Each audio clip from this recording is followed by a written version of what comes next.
la ya'lamuhu sadaqah wa bazlahu li ahlihi qurbah wa huwa al-anis fil wahdah was-sahibu fil khalwah.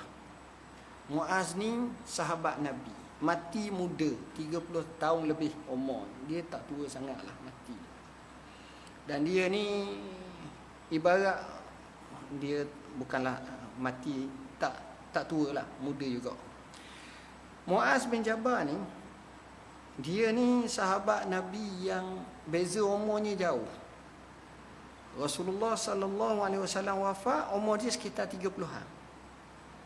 Dia bukan sahabat yang tua lah. Dan Rasulullah percaya kat dia. Orangnya cerdik yang luar biasa. Nabi sebut alamukum bil halali wal haram Muaz ibnu Jabal. Orang yang paling pandai di kalangan kamu tentang halal dan haram Muaz lah. Dan dia hantar Muaz ni ke Yaman. Yaman ni zaman Nabi pecah pada 5. Jadi 5 sahabat ni dihantar ke Yaman, tempat lain-lain. Macam Abu Musa al-Asy'ari tempat lain. Sayyidina Ali pun dihantar. Antaranya Muaz bin Jabal. Tapi istimewanya bila nak hantar Muaz, Nabi tanya, bima taqdi? Macam mana mu nak hukum? Jawab Muaz, aqdi bi kitabillah. Aku hukum dengan kitab Allah. Nabi kata fa illam tajid. Jawab Nabi, kalau tak ada, Nabi dia jawab aqdi bi sunnati Rasulillah. Kalau tak ada juga dalam sunnah Nabi, nak ukur dengan apa? Dia kata ajtahi wala alu. Aku akan berijtihad tapi aku tidak melampau. Alu. Maknanya walaupun dia ijtihad, dia ada menggunakan kias yang betul. Dia tidaklah orang kata sembrono. Ini cara. Nabi kata alhamdulillah wafaqa rasulillah. Segala puji bagi Allah yang beri taufik kepada Rasul, utusan Rasulullah SAW. Ini Muaz. Cerita panjang. Jadi Muaz ni cakap apa? Muaz kata ta'allamul ilma, mu kena belajar ilmu. Kita, anak kita, cucu kita, nombor 1 belajar ilmu. Ilmu dunia belajarlah setakat yang mana pun. Tapi ilmu akhirat, ilmu agama jangan tinggal. Bukan mesti jadi ustaz. Belajar. Kenapa? Kerana belajar ilmu itu membawa rasa takut kepada Allah. Macam kita bincang tadi. Kedua, nak menuntut ilmu tu ibadat. Sehingga Imam Asy-Syafi'i rahimahullah kata belajar ilmu itu lebih baik daripada sembahyang sunat. Walaupun 1000 rakaat, walaupun beberapa rakaat banyak. Sebab belajar ilmu tu fardu. Dia keluar orang daripada belenggu kejahilan. Kita mikir gini rasa betul dah, tapi bila belajar ilmu Allah, silap lagi. Ilmu ni macam-macam tuan-tuan. Dia tak sama. Dia ilmu ni sifatnya hidup. Sifatnya hidup dan keperluan ni berbeza. Dan dia berbeza dari satu zaman kepada satu zaman. Tapi ilmu-ilmu agama pun perlu difahami dengan cara yang sebenarnya dan sebetulnya. Mengikut para ulama, kitab-kitab yang memandu kita. Kita mudarasah ilmu. Apa makna mudarasah? Mengulang kaji ilmu. Itu tu tasbih. Orang zaman dulu dia belajar, dia kena ulang ilmu. Kaji tentang ilmu ni jihad. Nak kaji ilmu ni payah. Ramai orang tak suka. Ilmu agama apa payah? Semua kalau kita tanya, dah macam mana hukum gini? Dalil macam mana? Oh, mudahnya. Tuan-tuan tahu, nak buat kajian satu tu, kan main payah. Ambil masa. Yang saya tak cerita tadi, Syekh Hasanin Makhluf, ulama besar.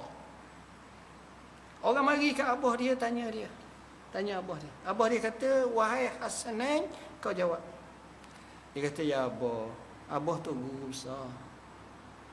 Hamba pakar tak jawab lah. Dia kata, ini arahanku, mu jawab. Apa yang dia buat? Dia duduk rumah, dia lembang kitab, dia kaji betul-betul. Ambil masa 2 minggu. Kerana satu masalah. Tengok rojok kitab ni siapa. Akhirnya dapat jawapan. Tunjuk ke abah dia. Abah dia kata, tolong cetak. Nescaya memberi manfaat kepada kita. Sebab itu bentuk ilmu ni macam jihad, tuan-tuan. Dia bukan barang. Orang nak tuntut ilmu ni letih sebenarnya. Itu dia. Kemudian mengajar kepada orang yang tidak tahu adalah sedekah. Kita ajar orang tak tahu ilmu.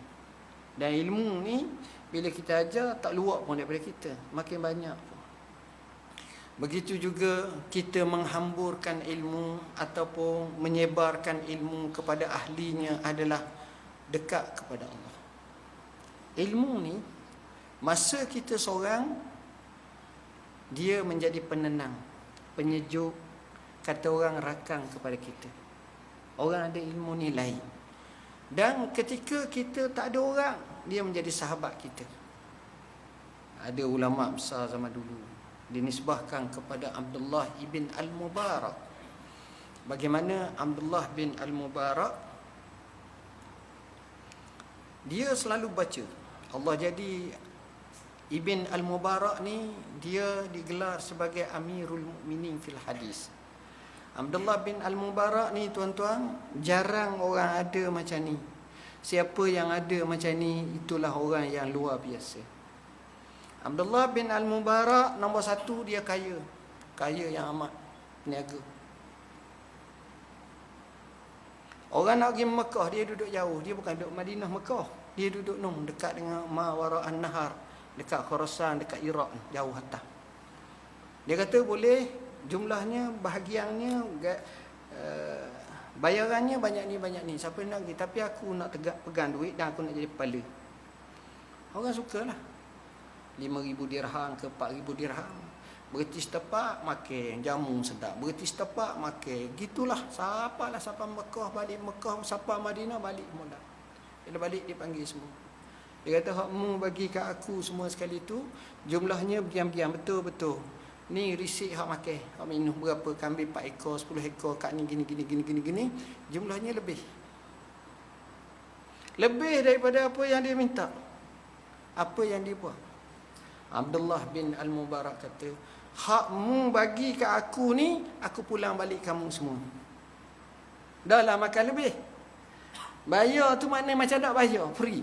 Tu sebab dia kaya. Dermawan. Abdullah ibn Al-Mubarak nombor 2, dia ni mujahid. Perang pandai sangat, handal. Dalam riwayat Maqal Ibn Yasir menceritakan dalam satu perang, bila seorang musuh, sebab Abdullah ibn Al-Mubarak ni dia hidup sekitar tahun 80-90 hijrah sehingga 100 hijrah lebih. Maknanya dia lebih dulu daripada Imam Syafi'i. Imam Syafi'i 150 hijrah. Dia maknanya sekitar antara tabi'in atau lepas tu sikit. Masa tu negara Islam kuat. Bila lawan dengan Rom, orang Rom ni ada hak pandai-pandai ni, dia tunjuk akrobatik main pedang. Boleh lambung, boleh ni. Mana bijak tangkas. Cabar orang Islam. Sebelum perang biasanya salah satu agendanya ialah mubarazah. Seorang lawan seorang. Itu nak tunjuk kedebel lah. Mana hak kedebel di kalangan kamu, hak mana hak gagah. Semua orang Islam dah tengok gagah sangat, betul, berani. Tapi biarlah, janganlah mati nombor satu sangat. Biar orang lain mati dulu.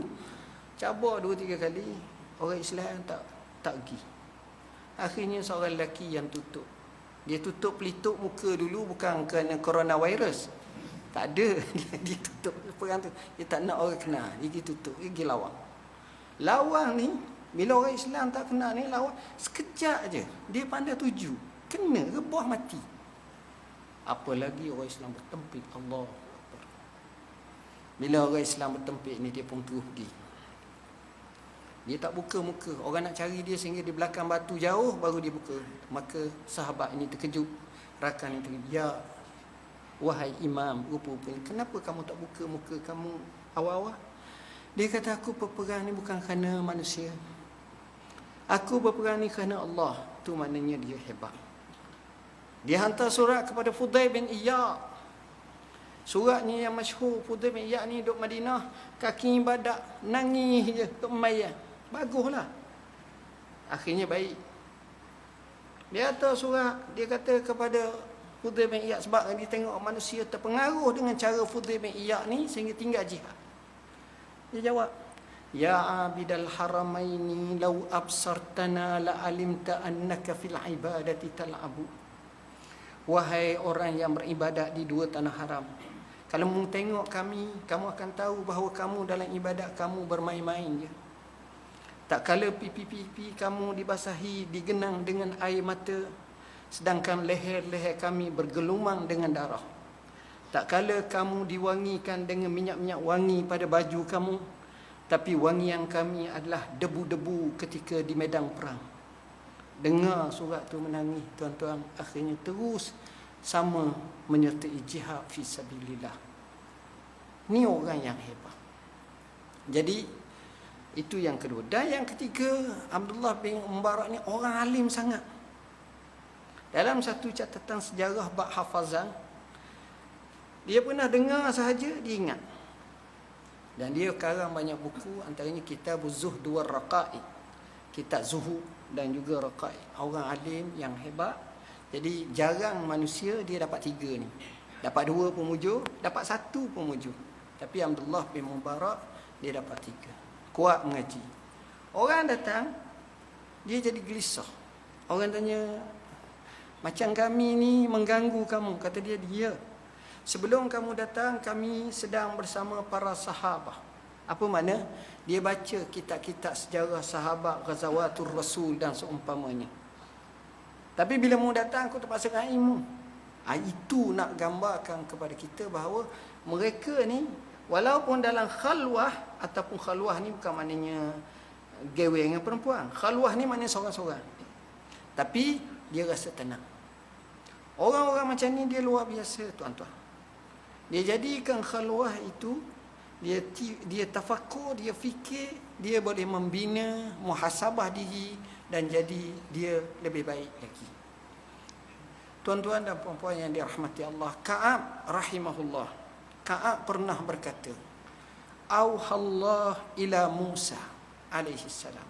Allah wahyukan kepada Nabi Musa, Anta'allam ya Musa al-khair wa'allimhu linnas. Wahai Musa, belajarlah baik-baik. Belajar. Sebab itu Nabi Musa pergi bertemu Khidir. Dalam surah Kahfi cerita macam mana belajar ilmu pelik-pelik. Ada hak biasa, ada hak ni belajar. Dan ajar kepada orang. Kita ilmu ni, jangan kita pungut kita sendiri, tapi kita ajar pada orang. Sebar pada orang. Banyak kelebihan. Fa inni munawwirun li muallimil khair wa muta'allimihi kuburahum hatta la yastawhishu bimakanihi. Apa maksud? Kerana aku, yakni Allah, akan cahayakan kubur mereka sehingga mereka tak rasa takut, tak rasa bimbang, tak rasa keterasingan. Tuan-tuan sekali-sekala, kalau kita ziarah kubur, lebih-lebih kawan kita mati, tengok lubang kubur tu. Dan cuba tengok kalau aku tempat dia macam mana. Oh, takut tuan-tuan. Bab kata Hamka, hidup hanya sekali, justru biar bererti. Ini kita tengok, kadang-kadang kita tak sangka. 2-3 hari lepas, Ali Jabir daripada apa nama ni, Indonesia, orang Madinah asalnya, umur 44. Pengarang kitab ni Ibnu Qudamah, bukan Ibnu Qudamah ni, Ahmad Ibnu Qudamah ni, umur 38 mati. Muda-muda. Sekejap je tuan-tuan. Tak lama. Hidup senang ke, susah ke, okey ke, KO ke, tak lama. Jadi macam mana cara untuk kita tak rasa takut dan tak rasa susah dalam kubur kita? Jawab dia, antara caranya adalah kita jadi guru mengajar kebaikan. Walaupun kecil. Dia tak mestilah kita mengajar banyak-banyak sangat, mengajar kecil. Ajar budak-budak, ajar apa-apa. Saya pernah forum dengan seorang sahabat. Ni cerita lama, 15 tahun dulu ke 10 tahun dulu. Cerita seorang cikgu, dia peceng. Bila dia peceng, dia cikgu je. Bila dia peceng, dia ni pakai baju jubah ke apa ke, caranya buat baik. Apa ni, ajak budak-budak pergi surah, pergi masjid. Jadi cara dia jalan, dia bawa coklat, gula-gula dalam poket. Dia temu dia ramah, dia bagi coklat gula-gula pada orang ni. Jom ke masjid, jom pergi masjid. Akhirnya ramah mari masjid. Bila ramah mari masjid, JK masjid ini susah hati, takut take over pula dah. Dah ramai, pak tua malah. Jadi susah lah mana ni. Akhirnya dia tahu keadaan macam tu, dia mintalah dengan ketua kampung ke apa, dia cari balai raya. Balai raya tu dia bersih, dia buat tempat budak semayang. Dia ajar semayang, dia ajar mukadam, dia ajar wuduk, ajar basic lah, bukan ajar hak tinggi-tinggi. Daripada sikit kepada ramah, kepada ramah, kepada ramah. Ramah dah. Baik guru, baik sangat. Mungkin cikgu peceng. Takdir Allah, cikgu peceng ni mati. Jadi peceng dah. Peceng dekat mati ya. Tak ada lah peceng mengajar balik mula. Mati. Satu peristiwa yang ajaib berlaku. Bila mati, mayat cikgu ni letak atas rumah. Rumah pula rumah kayu. Rumah kayu ni ibarat bawah tu tanah lah. Ada tiang, ada bawah. Oh kapung. Tuan-tuan, budak-budak ni mari duduk naik atas rumah tu hampir penuh serumah. Kemudian tak cukup pada tu, budak-budak ni duduk bawah rumah. Ada yang peluk tiang bawah rumah. Nangis. Hak boleh ngaji, hak dang pun tak boleh ngaji, pegang Quran je. Nak ngaji pada tok guru dia, ustaz dia, cikgu dia ni sebab ajak dia tengok. Dari situ kita faham. Manusia tuan-tuan nak tahu hebat tak hebat masa mati. Kalau mati ramai, ni bukan musim Covid lah, musim Covid tak boleh ramai kok, payuh kok. Kalau mati tu, sebab itu dikatakan oleh para ulama, bainana wa bainakum, antara kami dan kamu adalah kematian. Baca sejarah-sejarah orang hebat, bila mati tu Allah tak pasal-pasal beribu-ribu orang datang, berpuluh-puluh ribu dan seumpamanya. Ini ajar kebaikan tu. Tengok orang pergi ziarah kubur. Saya pergi kat kubur Syekh Syarawi. Saya siapa? Ada orang. Syekh Syarawi meninggal dunia 1998 ataupun 89 begitulah. Ulama besar Mesir. Mati dia orang iring sahaja dekat 1 juta. Boleh tengok dari YouTube. Jarang orang ramai. Mari, dia mati ke Hira, bawa ke kampung dia Zakazid. Zakzid dia panggil. Zakadus. Saya pergi siapa? Tengok. Saya pergi bukan masa dia mati, masa lepas mati bertahun-tahun dah lah. Tengok ada orang lagi duk tengok. Itu kelebihan mengajar kebaikan. Berapa minit lagi? Masuk dah? 4 lagi. Hadirin hadirat yang dirahmati Allah. Fasa yang kedua adalah berkenaan belajar ilmu ini. Adalah fardu. Mana apa fardu? Wajib. Daripada hadis Anas bin Malik, Rasulullah SAW bersabda, talabul ilmi faridatun ala kulli muslim, riwayat Ahmad. Belajar ilmu ni adalah fardu ke atas setiap orang Islam. Mana mesti kena belajar. Ilmu kita kena belajar, wajib. Para pengarang dia kata manusia ni khilaf, ilmu apa hak jadi wajib belajar ni. Ahli fiqh kata ilmu fiqh, sebab dia tahu halal dan haram. Kita tengok daging import tak ada halal, susah dah. Tu sekadar tu, hak mana halal, hak mana haram. Orang yang nak ni tengok hak mana halal apa tak. Ahli tafsir dan ahli hadis kata ilmu kitab dan sunnah. Hak tadi ulama fiqh kata halal haram fiqh lah. Hak ni. Ahli tasawuf kata ilmu ikhlas. Sebab kalau kita sembahyang buat ibadat tak ikhlas, tak guna kok. Tak ada apa. Ahli kalam berkata ilmu kalam. Sebab di situ dia kenal macam mana. Jadi apa ilmu yang kita perlu belajar? Jawab dia, ilmu yang menyebabkan hidup kita di dunia ini boleh mengikut syariat yang sebenar. Cuma dalam untuk ilmu saya terfikir, jangan kita bincang, ajar bukan pada waktunya. Bukan apa? Maknanya kita tak rasa kepentingan ilmu tersebut, melainkan apabila kita nak buat. Contohlah, saya nak ajar tuan-tuan berbincang berkenaan dengan rukun haji. Tuan-tuan memang tak ada niat nak pergi Mekah pun sebab coronavirus ni tak ada kata. Boleh bayar duit kata haji pun tak turun lagi, biar kata. Tengok dalam tu pula 65 tahun lagi, lambat lagi kata. Giliran contohnya. Jadi tuan-tuan nak belajar, tapi kalau kita nak pergi Mekah dah 2 hari lagi, 3 hari lagi, belajar hak ni kita nampak. Kita faham sebab kita nak guna ilmu tersebut. Kita kerja kita adalah sebagai cikgu, sekadar cikgu lah.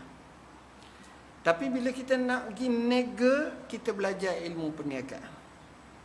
Macam mana cara berniaga betul, tidak boleh risk, tak boleh biang satu persatu, hak ni, hak boleh, hak macam mana, biang-biang tu. Jadi bila kita belajar dalam situasi di mana kita perlu gunakan itu, apply itu, maka pembelajaran itu jauh lebih membawa kepada kesan pada jiwa kita. Saya rasa sekadar itu yang dapat saya sampaikan. Mudah-mudahan tazkirah ringkas pelajaran daripada kitab Mukhtasar Minhaj Al-Qasidi ini memberi manfaat kepada kita semua. Aku qauli hadza wa astaghfirullahal azim li wa lakum. Wassalamualaikum warahmatullahi wabarakatuh.